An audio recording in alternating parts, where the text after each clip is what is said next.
Assalamualaikum warahmatullahi wabarakatuh. Bismillahirrahmanirrahim. Alhamdulillahirabbil alamin. Wassalatu wassalamu ala asyrafil anbiya'i wal mursalin wa ala alihi wa sahbihi ajma'in. Allahumma anfa'na bima 'allamtana wa 'allimna ma yanfa'una warzuqna qawlan tanfa'una amma ba'd. Bapak Ibu, malam hari ini kita akan mengulas sedikit yang kemarin kita bahas. Kita tambah ayat kedua surat Fatir ayat 1 dan 2. Kemudian nanti akan kita sedikit untuk memotivasi kita untuk menghadapi bulan Zulhijjah, serba-serbi yang mungkin perlu kita bahas. Kita baca hadis Nabi, ya mudah-mudahan dengan itu kita mendapatkan semangat untuk berkorban. Pada surat 35 ayat 1 yang sudah kita baca pada pertemuan yang lalu, A'udzubillahi minasyaitonirrajim. Bismillahirrahmanirrahim. Alhamdulillahi fatiris samawati wal ardh, ja'ilil malaikati rusula uli ajnihatin masna wa sulasa wa ruba yazidu fil khalqi ma yasa innallaha ala kulli syai'in qadir. Surat ini dibuka dengan hamdalah, alhamdulillah, sebagaimana surat Al-Fatihah ada alhamdulillah. Surat Al-Kahfi juga begitu. Kita dulu sudah bahas bahwa alhamdulillah artinya segala puji, semua pujian miliknya Allah. Mengapa kita mengucapkan hamdalah? Mengapa kita memuji Allah? Karena dua. Satu, Allah punya sifat yang mulia, Allah punya nama yang indah, ya. Sebagaimana Bapak Ibu kalau melihat bunga yang bagus mengagumi, maka Allah punya sifat yang mulia, Allah punya nama yang indah dan sempurna, maka kita puji Allah. Nanti di akhirat bagi orang-orang beriman mendapatkan keindahan di atas dari keindahan nikmat surga itu sendiri. Di surat 75 ayat 22 dan 23, wujuhu yawma idzin nadhirah ila rabbiha nadhirah. Pada hari itu, hari kiamat, wajahnya orang beriman berseri-seri. Kenapa? Karena bisa melihat wajahnya Allah. Jadi kalau Bapak melihat alam yang indah saja terkagum-kagum, bagaimana dengan Allah penciptanya? Itulah nikmat paling tinggi. Di surat 18 ayat 110, faman kana yarju liqa'a rabbih falyamal amalan sholihah wala yusrik bi ibadati rabbi ahada. Barang siapa yang berharap perjumpaan dengan Tuhannya, falyamal amalan sholihan, hendaknya dia beramal soleh, wala yusrik bi ibadati rabbi ahada, dan agar dia tidak mempersekutukan Allah dengan seorang pun. Ingin berjumpa dengan Allah di dunia dengan amal soleh. Bapak, sholat itu menyambungkan jiwa dan hati kita kepada Allah. Bertemu dengan Allah dengan amal soleh nanti di akhirat, kalau kita tetap beriman, beramal soleh, bisa berjumpa dengan Allah dan bisa melihat wajahnya Allah. Yang kedua, kita memuji Allah karena Allah melimpahkan nikmat yang sangat banyak. Wa in ta'uddu nikmatallahi la tuhsuha innallaha laghafurur rahim. Kalau kita menghitung nikmat Allah, nggak akan bisa mampu menghitungnya banyaknya. Nikmat fisik, nikmat batin, nikmat dunia, nikmat ukhrawi. Hidup kita mungkin 80 tahun sholat, 80 tahun melaksanakan puasa Ramadan. Tapi Bapak Ibu paham nggak bahwa di balik bersyukur kita sholat itu, nanti di akhirat dikasih surga selama-lamanya. Surga selama-lamanya tidak sebanding dengan sholat kita 80 tahun. Tidak sebanding dengan puasa kita, tidak sebanding dengan korban kita. Maka oleh karena itu setiap ibadah hendaknya diiringi dengan istighfar. Sholat kita diiringi dengan istighfar, puasa kita diiringi istighfar, haji kita diiringi istighfar. Ketika kita memohon ampun kepada Allah karena merasa bahwa hidup ini bersyukur kita banyak kekurangannya, disambut oleh Allah, innallaha laghafurur rahim. Sesungguhnya Allah Maha Pengampun lagi Maha Penyayang. Aplikasinya, dalam aplikasinya, ketika kita minum itu nikmat. Tapi ketika Bapak minum kemudian baca Alhamdulillah, maka Bapak akan mendapatkan ridho dari Allah. Bapak akan mendapatkan pahala dari Allah dari Alhamdulillah. Sesungguhnya ketika saya minum, intinya pada Bismillah dan Alhamdulillah. Bismillah sebagai pintu untuk mendapatkan berkah dan pertolongan dari Allah. Alhamdulillah dapat ridho dan ganjaran. Kalau saya sehat, saya mengucapkan Alhamdulillah. Sehat bisa hilang satu saat, tetapi pahala Alhamdulillah tidak pernah hilang. Maka ucapan Alhamdulillah lebih utama dari nikmat yang kita dapatkan itu.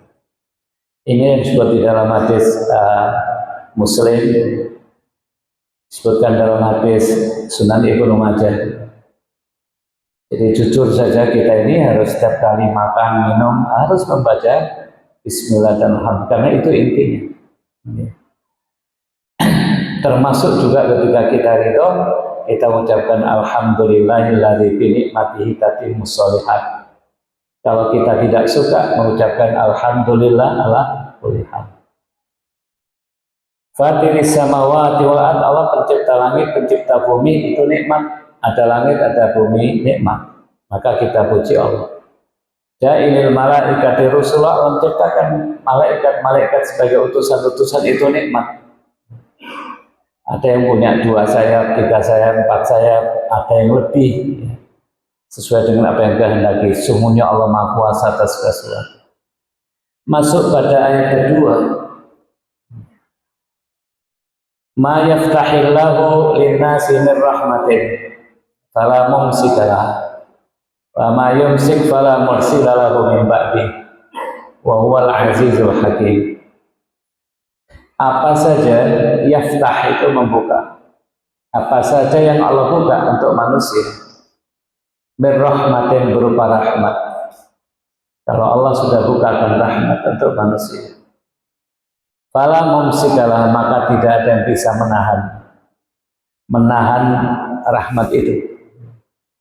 Wa ma yumsik, dan apa saja yang Allah tahan, fala mursilalahu, maka tidak ada yang bisa melepasnya, melepas rahmat, melepas nikmat min ba'di, dari sesudahnya atau selain Allah.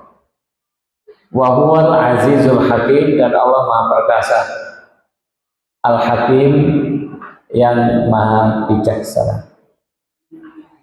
Bapak Ibu, apa itu rahmat? Apa yang dimaksud rahmat? Rahmat Allah. Orang yang terjauh dari rahmat Allah disebut terlaknat. Jadi lawan katanya rahmat itu laknat. Jadi kalau orang itu dijauhkan dari rahmat Allah disebut dilaknati oleh Allah. Maka iblis itu adalah makhluk yang dilaknati oleh Allah. Kenapa? Karena iblis terjauh dari rahmat Allah. Mal'un, laknatullah, ya. Terus bagaimana dengan manusia? Kalau kita ini milih, ingin dapat rahmat Allah atau ingin dapat laknat Allah, itu pilihan. Ketika seseorang mentaati Allah, istiqomah lurus di jalan Allah, niscaya Allah akan bukakan rahmat baginya. Dan rahmat Allah itu akan menjadikan dia bahagia di dunia dan di akhirat. Jadi ketika seseorang itu istiqomah lurus di jalan Allah, Ketika kita betul-betul hidup ini berjalan pada sirat mustaqim, lurus jalan Allah, Allah akan berikan rahmatnya. Ketika Allah berikan rahmatnya, maka kita akan diberkahi. Kita akan bahagia dunia dan akhirat. Sebaliknya, jika kita menjauh dari ketaatan pada Allah, banyak melakukan kemaksiatan, maka kita akan terjauh dari rahmat Allah. Ma yaftahillahu lin-nasi min rahmatin fala mumsika laha wa ma yumsik fala mursila lahu min ba'di.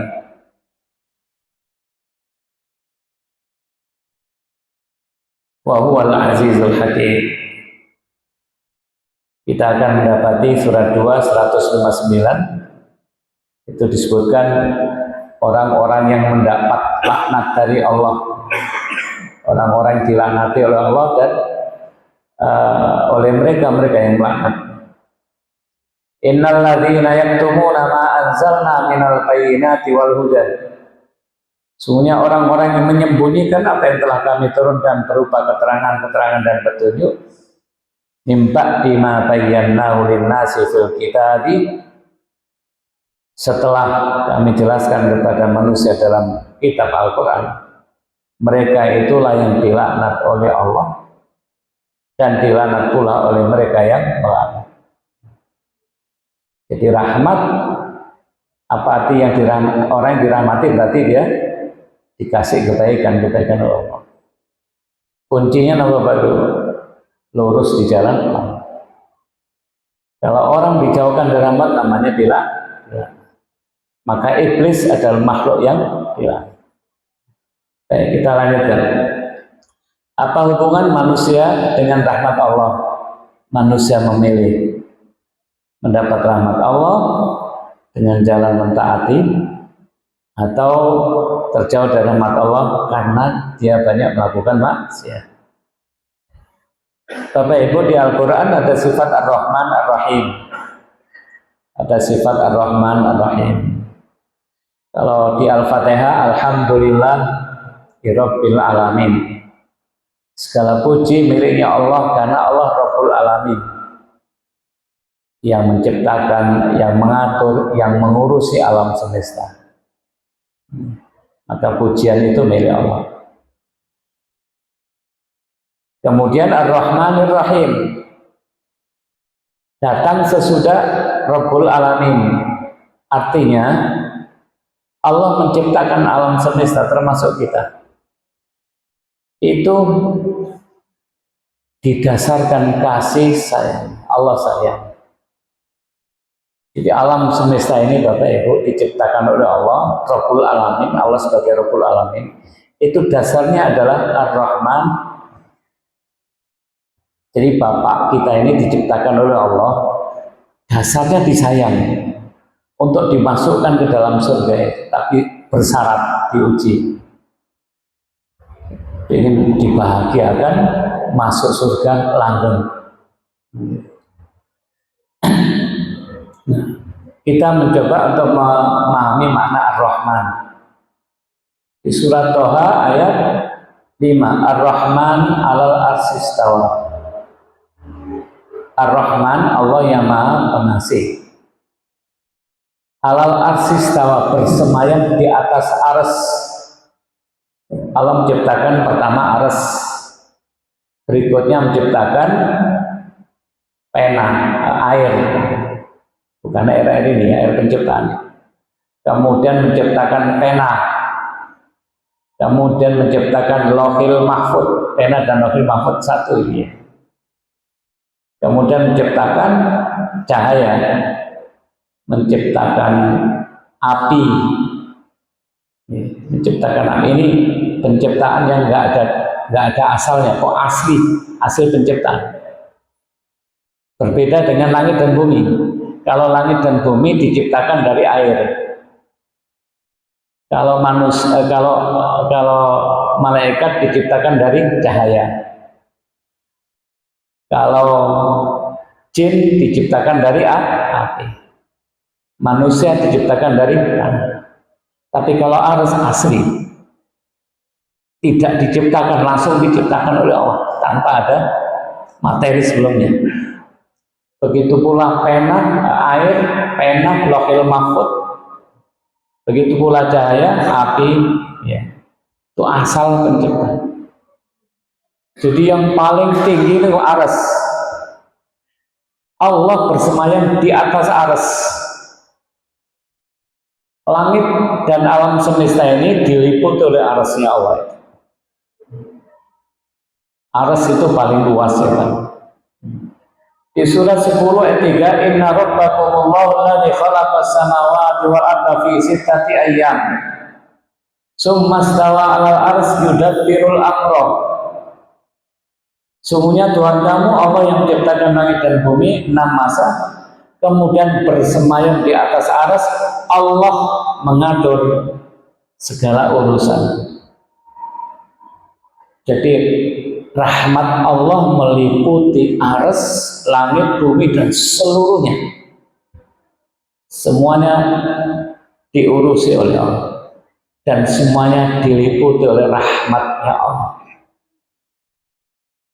Jadi Bapak Ibu, kalau kita berbicara Ar-Rahman, maka kita memahami bahwa rahmat Allah itu sangat luas, seluas aras sampai dengan alam semesta ini. Tidak ada satupun bisa hidup tanpa rahmat Allah. Alam ini teratur karena Allah sayang. Ketika manusia sudah buruk semuanya, maka terjadilah kiamat. Kiamat itu terjadi merupakan hari kemurkaan Allah, dicabut rahmatnya. Jadi rahmat Allah dicabut semuanya, Allah murka. Nah, ketika rahmat Allah sudah dicabut, maka kemudian terjadilah tiupan kedua, hari kiamat, hari akhir. Saat itu ada yang masuk surga, ada yang masuk neraka. Yang masuk neraka dapat kemurkaan Allah. Yang masuk surga dapat rahmat Allah yang kekal, al-wasilah. Itulah Ar-Rahim. Itulah sifat Ar-Rahim. Di surat 7 ayat 156. Wa rahmati wasi'at kulla syai', dan rahmatku meliputi segala sesuatu. Fasa'aktubuha lil ladzina yattaqun, dan rahmatku dan aku tetapkan rahmatku bagi orang-orang yang bertakwa, bagi yang bertakwa, bagi yang beriman. Bagi orang yang beriman, Allah tetapkan rahmat itu sampai di surga, tidak ada putusnya. Itulah Ar-Rahim. Untuk itu Bapak Ibu, di Al-Quran, di surga itu menggunakan sifat Allah Ar-Rahim. Orang-orang yang beriman dapat ucapan salam dari Allah, salamun qaulam mir rabbir rahim. Jadi nanti di akhirat, orang yang beriman masuk surga itu dapat ucapan salam dari Rabb yang Rahim. Rahim itu rahmat Allah yang kekal, khusus diberikan kepada orang beriman. Kalau orang kafir di dunia saja, hari kiamat selesai dan mendapatkan kemurkaan nanti masuk neraka. Nah, untuk itulah Bapak Ibu, kenapa disebut surat Ar-Rahman? Karena di dalam surat Ar-Rahman itu berbicara tentang nikmat Allah yang sangat luas. Tidak disebut surat Ar-Rahim. Tapi ketika di surga menggunakan sifat Allah Ar-Rahim, salamun qaulan mir rabbir rahim, bukan mir rabbir rahman. Jadi Ar-Rahman itu sifat Allah yang sangat luas, meliputi aras sampai bumi semuanya, dicabut oleh ketika hari kiamat itu. Tapi kemudian hari kiamat terjadi, ada orang-orang yang diberi rahmat Allah yang kekal, yaitu orang-orang yang beriman masuk surga. Maka ketika masuk surga, salamun qaulam mir rabbir rahim. Nah, ma yaftahillahu min rahmatin fala mumsika laha wa ma yumsik fala mursila lahu min ba'di. Ada rahmat Allah yang umum di dunia ini. Orang kafir dikasih rezeki, orang beriman juga dikasih rezeki. Ada rahmat Allah khusus diberikan kepada hambanya yang beriman saja. Rahmat Allah yang khusus sama-sama dikasih rezeki di dunia, tapi Allah istimewakan orang beriman dikasih berkah. Beriman berkah dan berlanjut sampai di akhir. Itu adalah rahmat khusus. Dan Bapak Ibu, kalau berbicara rahmat Allah yang khusus ini menjadi bagian dari rahasia Allah. Hanya Allah yang tahu di mana letak rahmat Allah yang khusus itu. Mengapa menggunakan yaftahillahu min rahmatin? Kenapa menggunakan yaftah? Karena rahmat Allah tadi sangat banyak, seakan-akan rahmat itu di dalam alamari. Maka di surat 15 ayat 21, wa in min sayyin illa indana khazainu. Illa khazainu, rahmat Allah, Rasul rahmat, Al-Quran rahmat, ya. Hidup sehat juga rahmat, dan seterusnya. Nah, rahmat Allah, kapan kita dikasih rahmat Allah yang istimewa? Itu rahasia Allah. Benarkah ketika orang itu miskin bertambah soleh? Belum tentu. Bisa tambah soleh, bisa. Semuanya tergantung dari Allah. Enten tiang botak, enten ada orang yang sakit kulit, ada orang yang buta, didatangi malaikat, wis sakit miskin, kamu minta apa? Didoakan kan? Minta onta, didoakan. Punya onta kaya, minta sapi, dikasih sapi kaya, sembuh. Terus minta kambing, kaya, dengan kambing itu sembuh. Begitu kaya didatangi oleh malaikat lagi, tidak bersyukur, tambah lagi sakitnya. Orang kayak begini pawaan miskin, jika isu tidak kuat, berarti rahmat Allah ada pada ketika dia miskin, dan itu rahasia Allah. Sementara ada orang yang ketika kaya malah tambah bagus. Abdurrahman bin Auf kaya Pak, tapi soleh. Abu Bakar As-Siddiq, Utsman bin Affan, sementara ada kaya tapi enggak bagus, Qarun. Zulkarnain penguasa tapi dia soleh, tapi Fir'aun kaya, penguasa.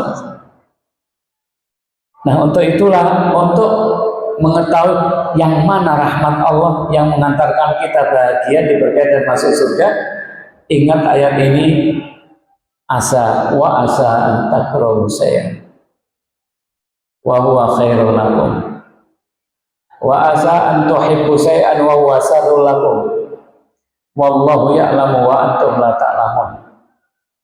Boleh jadi kamu tidak menyukai sesuatu padahal itu baik bagimu. Boleh jadi kamu suka menyukai sesuatu padahal itu buruk bagimu. Wallahu ya'lamu wa antum la ta'lamun.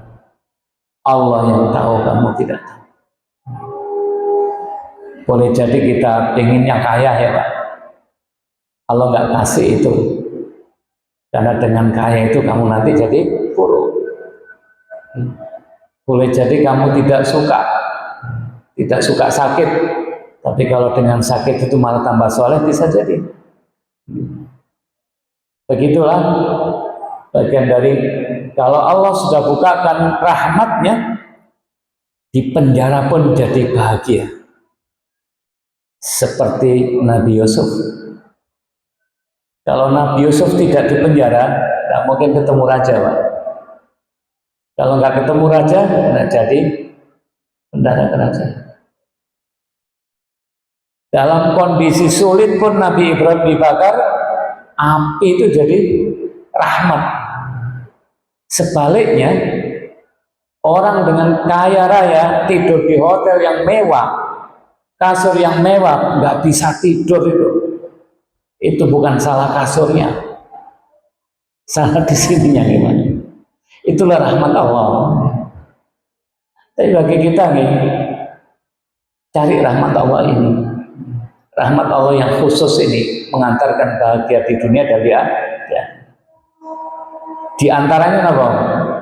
Mendatangi tempat-tempat yang banyak rahmatnya Allah, ngaji di masjid kan? Ketika orang ngaji, Allah menaungi rahmatnya, dinaungi rahmatnya. Qaribum minal muhsinin, rahmat Allah dekat dengan orang yang baik sama manusia, terlebih lagi orang tua, baik sama hewan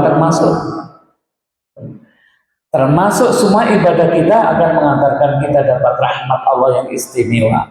Nah, sampai di sini kita coba memperluas kaitannya dengan dekatnya kita dengan korban ini. Bapak Ibu, istilah korban itu ada 5. Ada 5. Pertama, korban. Korban itu ditinjau dari sejarah. Jadi pertama kali syariat korban itu terjadi pada anaknya Nabi Adam, Qabil dan Habil. Jadi istilah korban itu istilah yang muncul pada awal manusia. Qabil dan Habil disuruh berkorban ya Pak. Maka istilah korban itu istilah dari tinjauan sejarah awal manusia. Yang diterima kambingnya Habil. Yang kedua, udhiyah. Udhiyah itu binatang penyembelihan disembelih pada waktu duha. Maka menyembelih binatang udhiyah itu disyariatkan sesudah sholat. Kalau sebelum sholat, lahmu satin namanya. Kalau belai itu belum sholat, maka itu daging kambing biasa. Berarti menyembelih sesudah sholat ada keistimewaan di situ, ada pahala yang besar. Karena 10 hari pada bulan Zulhijjah istimewa. Sebagaimana Bapak Ibu memperebutkan 10 hari akhir dari bulan Ramadan. Mau tanggal pinter ya? Awal Zulhijjah tanggal berapa nih? Mari kita terusin berbondong-bondong untuk menggiatkan ibadah kita sampai dengan menyembelih itu. Yang ketiga, dzibha. Dzibha atau dzabih. Ini terkait dengan kisah disembelihnya Ismail. Dzibhun. Maka nyembelih binatang kurban disebut kurban, disebut udhiyah, disebut dzibhun. Dzabih. Kisahnya Nabi Ibrahim menyembelih anaknya itu. Yang keempat, nahr. Nahr itu proses pemotongan hewan pada tanggal 10 itu Bapak. Ya. Wanhar dari surat Al-Kautsar, inna a'tainaka al-kautsar fasholli li rabbika wanhar. Wanhar itu nyembelih unta. Unta itu kalau disembelih langsung berdiri itu loh Pak, gitu. Jadi berdiri. Proses pemotongan hewan, hari-hari pemotongan hewan itu disebut ayamun nahr. Ayamun nahr. Maka nanti ada kaitannya dengan adab menyembelih. Adab menyembelih. Lek gak tego, gak tatap membelih kan dia tetet ini. Karena tidak boleh ada kezaliman dalam menyembelih. Yang kelima ada tasrik. Jadi tasrik itu tanggal 11, 12, 13 masih diperbolehkan untuk menyembelih. Daging kurban itu bisa disimpan. Dulu pernah Rasulullah jangan disimpan. Dulu pernah Rasulullah menyuruh simpanlah karena ada musim paceklik yang butuh daging itu. Boleh nggak terus kira-kira ekornya ditaruh di freezer masjid satu ngaji dipakai maem boleh? Boleh. Mungkin saking banyaknya gitu ya, kayak apa tulangnya, terus apa ekornya, kadang celepat-celeput itu loh Pak. Ya celepat-celeput itu apa ya? Ngambilkan orang. Jangan dikotori nih, itu kan ya tidak apa-apa sih diambil, cuma harus izin, harus tahu kan, itu kan namanya mengambil tanpa sepengetahuan orang, itu kan tidak boleh gitu. Ditata yang rapi ngoten nggih. Lah semuanya model gitu ya buku isi cinta ini. Habis ini enggak ditata. Bapak Ibu, di Al-Qur'an disebutkan fakulu minha, makanlah dari binatang, daging binatang kurban, itu berarti yang berkorban dianjurkan makan. Boleh dianjurkan, bahkan ada yang mengatakan sepertiganya. Wa imul ba'isal fakir, dan sebagian lagi berikanlah untuk dimakan orang-orang yang sengsara dan fakir. Pokoknya korban itu harus ada hak untuk orang miskin, jangan sampai oleh belas ya Pak. Dimain buwareng teh orang miskin nggak dapat apa-apa nih. Harus ada orang miskinnya, harus ada jatah bagi orang miskin, karena ini ibadah sosial nih. Orang yang tidak minta-minta dan yang meminta-minta, fakulu minha wa atimul qawami al-muqtarra. Makanlah sebagainya dan beri makanlah orang yang rela dengan apa yang ada padanya. Orang miskin nggak minta-minta atau orang nggak minta-minta, ini yang sebagai hadiah. Jadi ada apa? Dimakan sendiri sepertiganya, dihadiahkan kepada kerabat karib, tetangga dan sahabat, kemudian diberikan kepada orang-orang miskin. Boleh diberikan sebagai hadiah. Orang kaya punya hak untuk tetangga, siapa saja ini. Tapi yang miskin tetap diperhatikan nih, jangan sampai orang miskin tidak dapat. Sohibul kurban, orang yang lagi fakir, orang yang tidak minta-minta dan yang meminta orang miskin.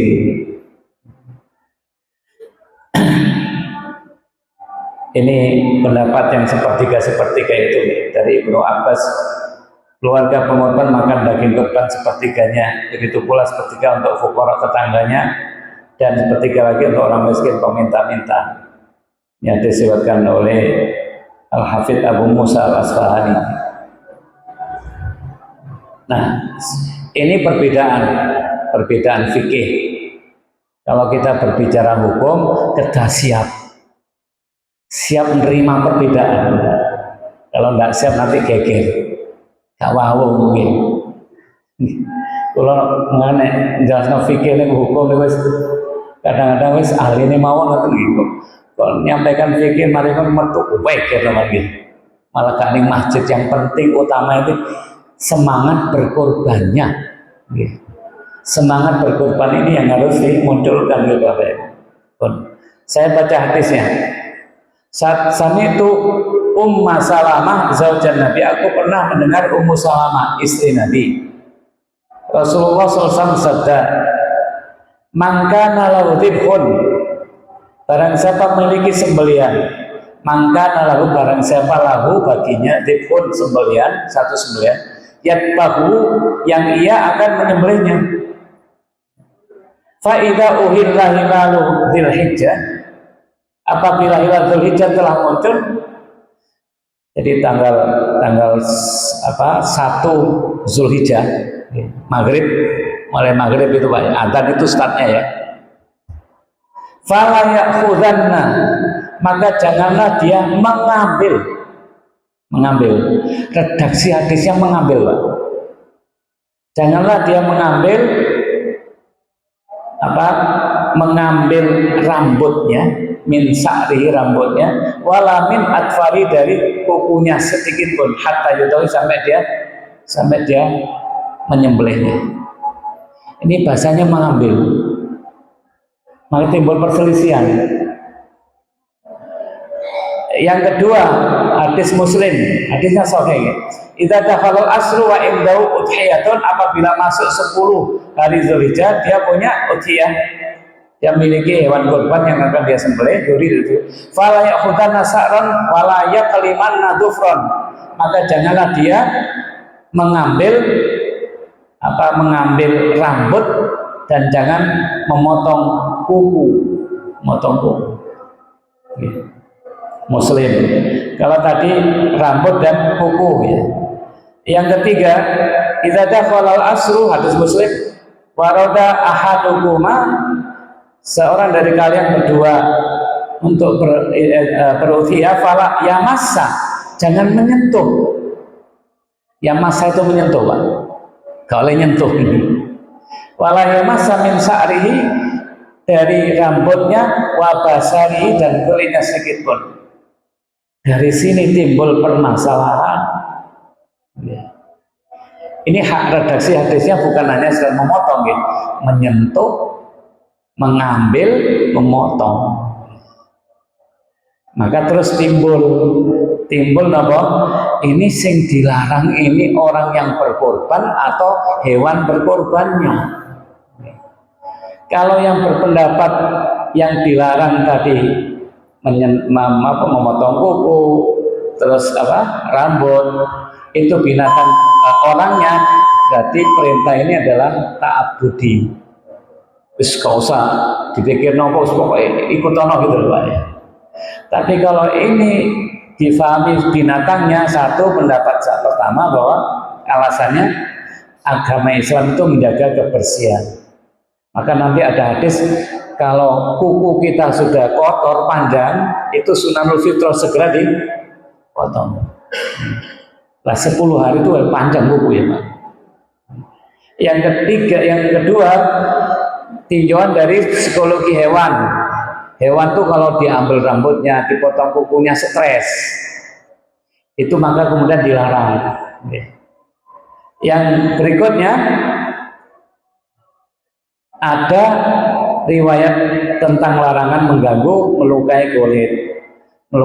Inilah yang berpendapat bahwa yang dilarang itu binatang kurbannya, bukan orang yang monggo terserah. Kalau yang dilarang tadi orang yang berkorban, berarti mulai tanggal 1 wis berhenti, nggak boleh motong. Tapi hadisnya tadi nyentuh juga nggak boleh, repotan ini. Silakan. Tapi cukup satu sebagai kepala keluarga saja, nggak semuanya Pak ya. Kalau yang memahami ini adalah larangan pada hewannya, maka hewan itu biarkan dia, jangan dipola-pola jadi stres nanti itu, sehingga stresnya akan mengganggu kualitas dagingnya, akan penurunan dan sebagainya. Ini baru satu ya. Monggo terserah ikut pendapat yang mana gitu. Inilah namanya fikih, namanya fikih kayak gitu Pak. Gitu.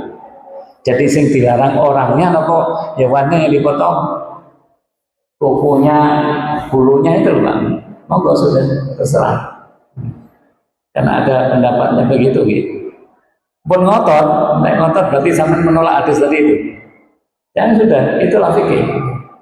Monggo terserah. Nah, puasa awal Zulhijjah ini waktunya habis gitu. Cukup gitu. Dan pokoknya jangan terlalu banyak disibukkan dengan ikhtilaf. Yang penting kurban pun. Tambah banyak kurban tambah bagus. Semarakkan kurban itu gitu. Terus tentang apa? Tentang untuk menyembelihnya kan jelas gitu. Menyembelihnya, Bismillah, Allahu Akbar, taqabbal min. Bismillah, Allahumma taqabbal min. Bismillah, ya Allah terimalah ini dari si fulan, namanya orangnya. Tapi nanti hadis diriwayatkan oleh Ahmad ditambah Bismillah, Allahu Akbar, taqabbal min, ngoten mawon. Bismillah, Allahumma taqabbal min. Min Pak Zaini, min siapa ngoten kita seperti itu. Sekali lagi, nikmat itu kuncinya ada pada bismillah. Jadi jangan sampai tidak baca bismillah pas mulai. Bismillah, kemudian ya Allah terimalah ini dari si fulan disebut ini. Demikian mudah-mudahan Allah mudahkan rezeki kita, keluarga kita, mudah-mudahan nanti bulan Zulhijjah kita semuanya banyak meramaikan, dimudahkan untuk meramaikan masjid ini, banyak korban sehingga banyak manfaat untuk sekitar kita. Kita tutup dengan doa kalau majelis Assalamualaikum warahmatullahi wabarakatuh.